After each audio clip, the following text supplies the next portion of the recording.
Hi friends, I'm Fred. I'm a geezer who bought a Honda Navi this year, and I thought I'd make a little video about it. For a long time I thought about buying myself a camping motorcycle, something that worked as a lifeboat and to go exploring. It had been 50 years since I'd done any riding, but I got fascinated with the Honda Ruckus, especially after watching a YouTube video about a guy named Mike who rode his Ruckus to all four corners of the continent.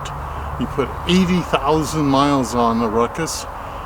It apparently is still running, although I suspect that maybe Mikey is walking a little funny.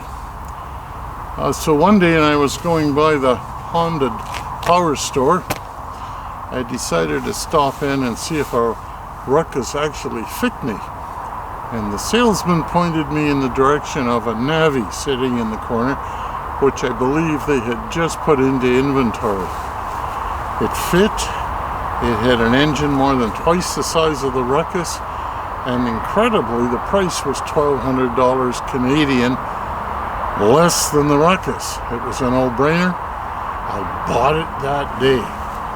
Since then, I've watched lots of videos about new owners and their Honda Navis and what all they've done to upgrade them. This wee little Honda scooter has got to be one of the best pound per dollar values you'll find anywhere. For comparison in price, the phone I'm making part of this video with originally listed at $2,100. Nothing anyone builds is perfect for everyone. I'm just a bit inside Honda's specs for payload, and with the Navi's small wheels, I do feel a bit like a bear wobbling along on a roller skate, but I'm still positively impressed with this product. It does not get near the mileage Honda claims, but then fuel mileage relates directly to the work performed, so I'll say no more, and we understand that all manufacturers tend to be a bit optimistic with their specs. My mileage has improved as the bike engine wore in, and I think I'm now getting around 60 miles per imperial gallon. I do really miss having gears to crunch, especially with only drum brakes to slow me down. What did concern me most is that the engine would start when dead cold without any choke. Something was already choking it all the time. The carburetor was just not getting enough air. So my solution was to add some holes in the existing air filter cover. The choke actually works as it should now. There is more induction noise, but also a little more power, although there's no improvement in fuel consumption. I still use the OEM air filter, and all the breather filters are original and correct, so translation, it didn't cost a dime, and the warranty is still valid. I could get this little girl up to around 85 kilometers per hour. That's about 55 miles an hour, which is plenty fast enough on a bike with a rudimentary suspension and drum brakes on small wheels.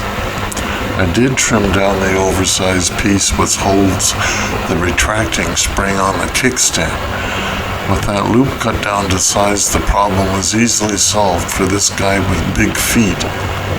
Because the bike has no clutch, there's an ignition safety switch on the kickstand, and it was annoying and embarrassing to accidentally shut off the bike at a stop sign or in an intersection when my foot caught that oversized bit. What's more important on any motorbike than adequate mirrors? It's damn dangerous to have some doofus following with their beak poked up your kilt and you're not able to see them clearly in your mirrors. Honda's factory mirrors provided this chunky boy with an awesome view of my elbows.